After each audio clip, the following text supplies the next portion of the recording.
What's up, humans, and welcome to a new Psicoactivo on a Saturday. Happy Saturday, everybody. Okay, so we were expecting for this day to arrive. Just as a little backstory, about 2 months ago, there were already rumors of some kind of a story that was coming out from a whistleblower or alleged whistleblower who was a helicopter pilot who had some video footage to share from the helicopter.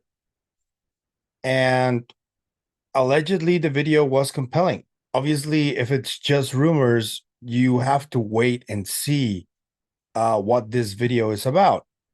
But attached to the story of the video, there was a whole story that was also attached that talks about more aspects of these alleged legacy programs. And some of the topics that are covered in this story, reported by Ross Coulthart in News Nation, have to do with PSI abilities. And I think this was the most important aspect of the story. If you ask me, I would have done two separate stories, one of the video of this alleged crash retrieval, and another one specifically about the PSI abilities. Because the PSI abilities do have a lot of history behind them, a lot of scientific studies about them, a lot of scientific papers with peer review around them. And the CIA has been tracking pretty much every single scientist who deals with this topic. If you go to FOIA request documents and try to get information about this, you will find a lot of it. And Jacobo Greenberg, for example, he was being tracked by the CIA. Pretty much all of his work was being tracked by them. And eventually there was evidence found that he even worked a little bit for them or helped them in some investigations. So there's a lot of history behind this. The pioneer of this within the United States government is Dr. Andrea Pujarich, who was an Army veteran and also a scientist who dealt with psi abilities for decades. We know that Pujarich visited Mexico and visited Shaman Pachita. There's a picture of them that I'm going to show right now. And that connection is also a connection that he had with Dr. Greenberg.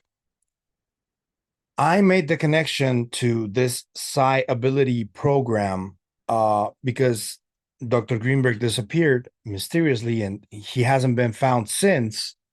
And when Ross made that statement a few months ago about this program, he said that some scientists that were in the program didn't exactly want to be part of the program. They were taken there against their will. And based on all the evidence that has been compiled about Jacobo's case, I do think that there's a possibility Jacobo was one of these scientists that was taken against his will. Easily, he could have been taken by telling him that his daughter maybe was in danger because he has a daughter, Estusha Greenberg. So that's how I made that connection. And I get it. The video, it was already mentioned that the video was at night and was with night vision. So we weren't exactly going to get a high quality 4K video in the first place. So it was already expected that people who were expecting something like this and weren't on the loop of what was happening were going to complain. And the complaints are massive and there are many. And I get it. I mean, this video, which I'm going to show, this video could be anything really.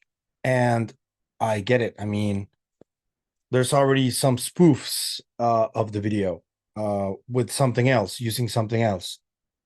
And that was expected. I know that, for example, Jake Barber himself, if he sees these reactions, he's not going to like it. I know that. But we also have to take into consideration the fact that people with credentials at the highest level, you have to see the resume of Jake Barber. He has an extensive one. He has many accomplishments. He's a credible individual who is just trying to help and find out what happened to him, because what happened to him goes much deeper than just the video that was presented. He talks about doing these retrievals. One of them is this video of the egg. The other one is the story of when he was going to retrieve a saucer-shaped craft, which he claims that there were many retrievals of those type of craft. And he sensed that something was wrong when he was approaching this craft. And then he talks about an experience that does coincide with a lot of different experiencer accounts. I'm going to play you the clip of his experience and what he felt. And we need to, like, I think, be empathetic and keep an open mind about these experiences, because they're not easy to digest. And I think one of the points of Ross's reporting here is to test how the audience treats experiencers, because they've been arguably the most stigmatized group of this whole topic, and even ignored, not just stigmatized, because what they experience is very shocking and it can be ridiculed very easily. But that does not mean that we shouldn't respect the people who come forward and have the courage to talk about these things. Jake Barber broke down when he was talking about this. I'm going to show you the clip right now. Yeah. So he talks about a bunch of very interesting aspects of what he experienced. And I need to make a few like correlations to other stories and other different experiencers who are even famous. One of them is Chris Bledsoe. He talks about this lady and talks about this divine feminine energy, which is something that Jake mentions that he felt throughout his body and his mind, and this emotion that overcame him, you know? I think that that is also one of the aspects that experiencers go through. And many of them do have these really profound experiences. I just watched an interview with Jason Sands on Julian Dory's podcast, and Jason Sands also talks about feeling this type of way when he had that alleged encounter with this NHI with pale skin that was kind of bluish. That's how he described it. And he said that he felt very similar to what Jake is describing here.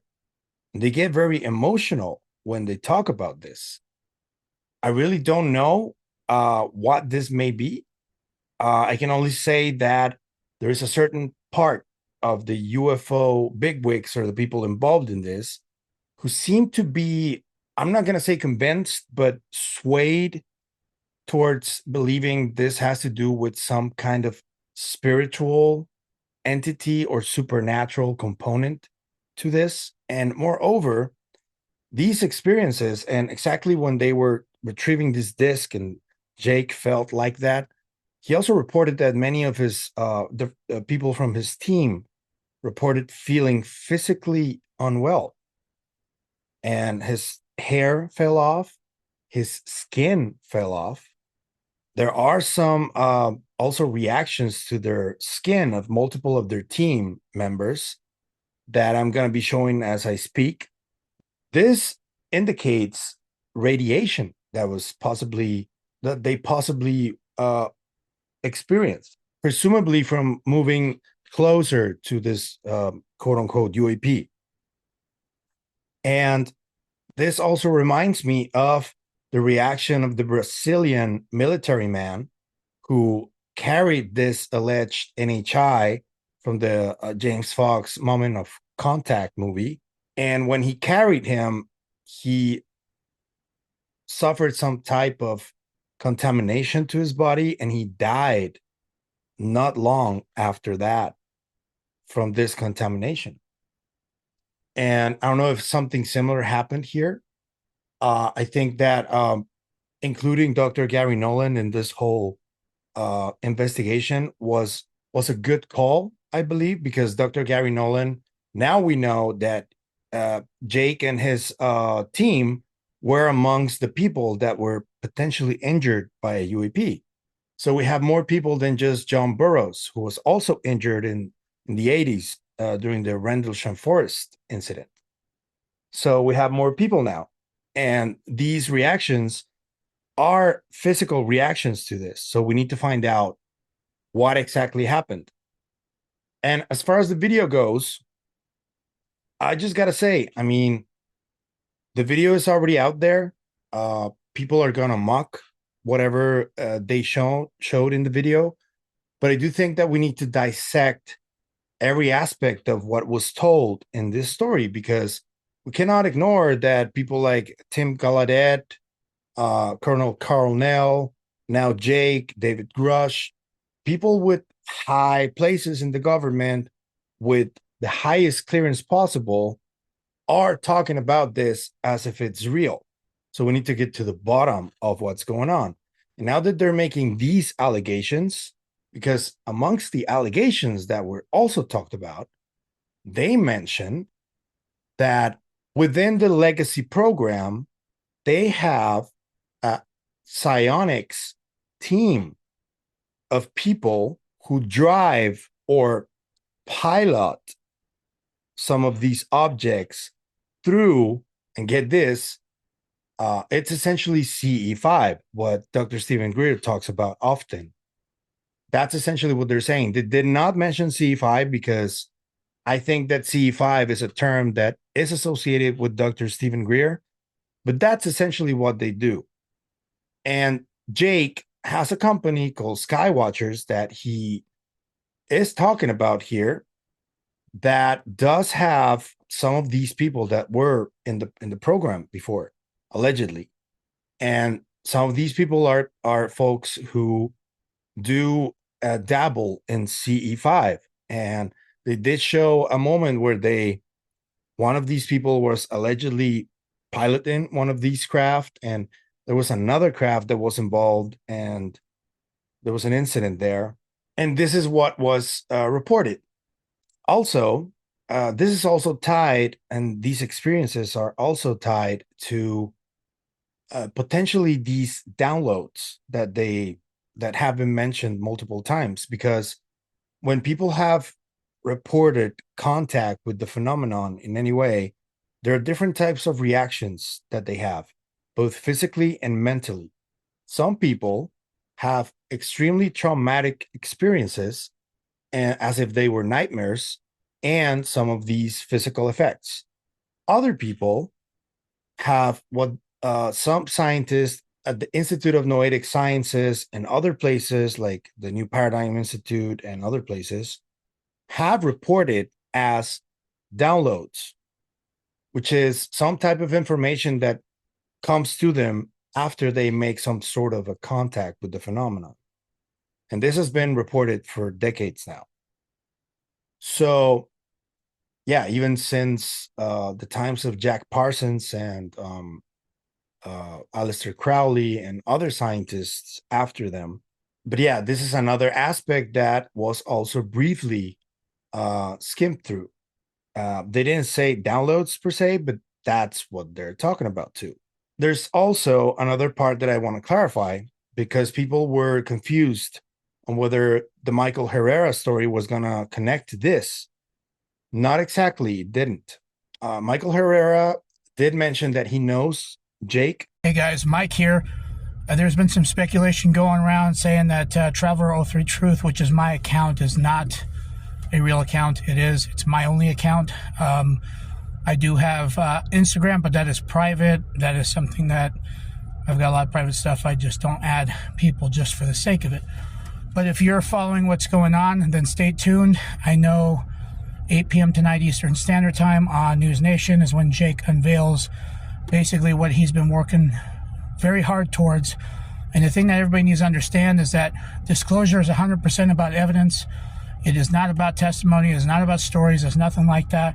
So with the difference with this is that there's some factual evidence that are going to be supported. So stay tuned, guys. And thanks for the support.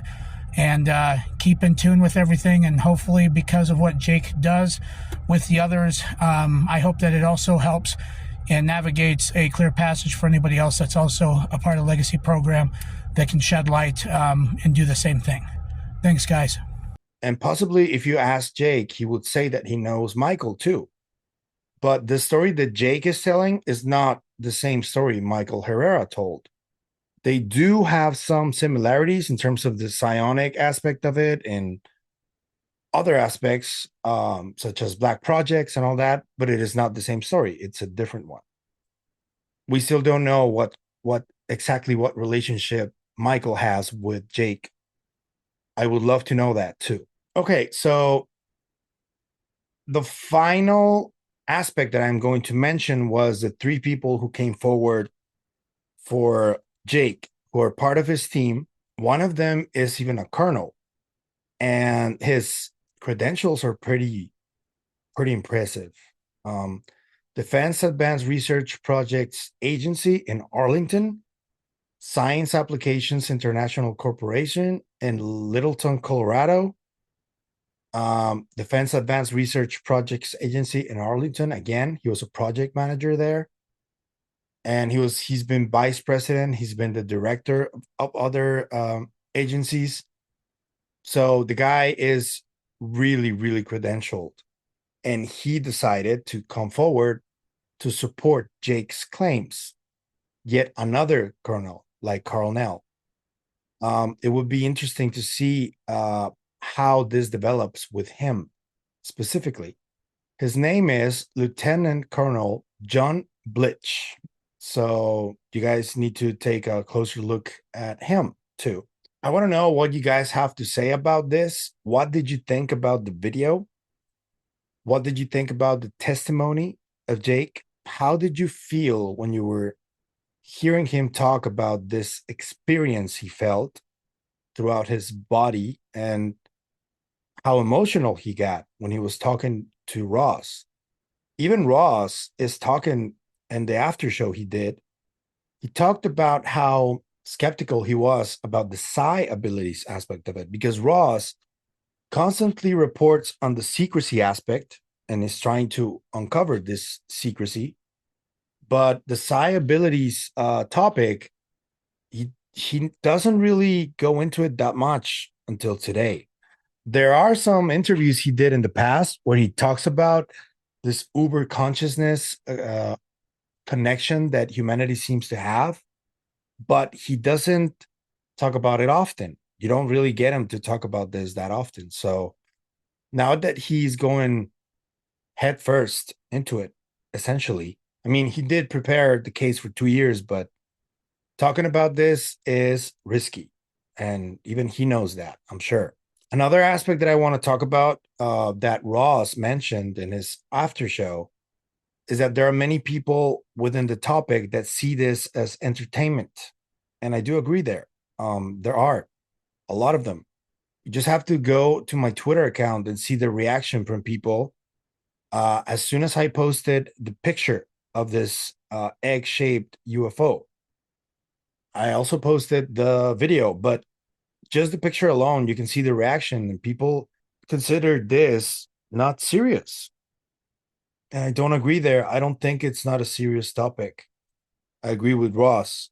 But also, I do think that there's a bulk of those people who are just skeptical, and they're just trying to answer many questions that probably Ross already answered behind the scenes for himself, but he is not sharing yet, you know? And I think that those people shouldn't take offense to what Ross said about the UFO community, because he was generalizing there. I think that there's a large portion of the UFO community who is definitely committed to studying this and to getting to the bottom of whatever this is. And all of those people do deserve respect. And I've seen a bunch of occasions in which many of the people at the top, bigwigs, they call them, they're often not respectful at all to these people that are just asking questions and being respectful about it when they ask questions. And I think that there are often times when even those people that I know they're probably like up to their neck with messages and calls and mentions on social media and all this stuff. They really don't have the capacity to learn how to discern when someone's message in writing is either positive or negative.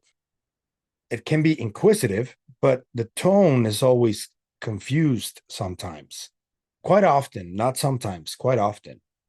And I think that whenever one of these bigwigs see one of those messages or question or inquiries, and they really can't recognize whether it's something negative or positive or constructive, they really shouldn't react to any of it. I don't think it will lead you anywhere, especially having comments like generalizing about the UFO community like that. I don't think that's a smart move from any of the bigwigs. You guys need to learn and realize that more and more people from just the outside world are going to keep coming into the topic. And a lot of those people are going to be famous people, influencers, people who already have a voice and an opinion on the general public. And you guys are going to have to deal with their questions too, not just regular folk, you know? And you got to need to learn how to develop some thick skin. That I would say that, because yeah, there's always going to be questions about these topics. People are always going to question a video like that. That is, it's not really that clear what it is. It does have the advantage that someone with credentials and people with credentials that are supporting the story are confirming that this is true and this happened, and there has been vetting on their profiles and their identities that supports the video. But the video itself, you can't really like snap at anyone who criticizes it because it's not that compelling, really. And yeah, I wasn't expecting it to be that compelling. I was more happy to listen to the story about psionics. That's the story for me. And that's what we need to keep digging on, because it's so much history that we cannot ignore it. And to me, I'm going to close with this. Before this report, there was a Q&A from Reddit, led brilliantly by Miss Kelly Chase from the Anomalous Coalition and the UFO Rabbit Hole. She did a brilliant job. And there was a moment when Dr. Gary Nolan went deep on what the caudate putamen was. And I think that's where the real story lies. This part of the brain is currently being rediscovered, and Dr. Gary Nolan is at the forefront of this. And I think that part of the brain is directly connected to this whole story. That part of the brain is presenting evidence, is presenting clues to how interconnected we can really be to reality and to everything around us, and how through this intuition, it can help guide us to keep evolving, not just like physically, but also consciously, you know? And I'm sorry, I know that people are instantly going to snap back at this, especially the nuts and bolts people. I get it. There was also a really good point that Dr. Nolan made about, yeah, getting into this topic initially is a good idea, doing it through nuts and bolts. But absolutely everybody needs to understand that if you want to learn more and more about this topic, you need to see that the consciousness aspect of it is just as important, if not more, than the nuts and bolts and the science aspect of it. And if you don't understand that, I think a lot of us are not ready for starting to study this topic properly. I know, I get it. We're all skeptical. We all should be skeptical, but there's also just a lot of history and evidence that we can ignore. I wish everybody understood this. But yeah, I agree. The video is not compelling enough for people who are not on the topic. If you guys were expecting that, it didn't work.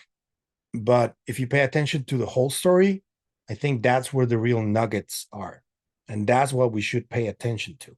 I want to know all of your reactions to the video, to the picture, to the whole psionics aspect of it, to this sensation Jake felt when he was approaching this disc before retrieving it. Let me know in the comments.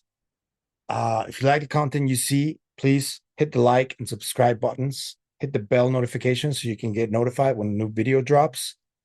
Comment, share in any platform. And if you want to support the channel in any other way, we have a members channel on YouTube and a few links in the description so you can take your pick. Thank you for the support. And I'll be here reading comments from all of you. Let me know what you think. Okay? That is going to be it for me today. Thank you for the support. And remember, stay curious. Bye.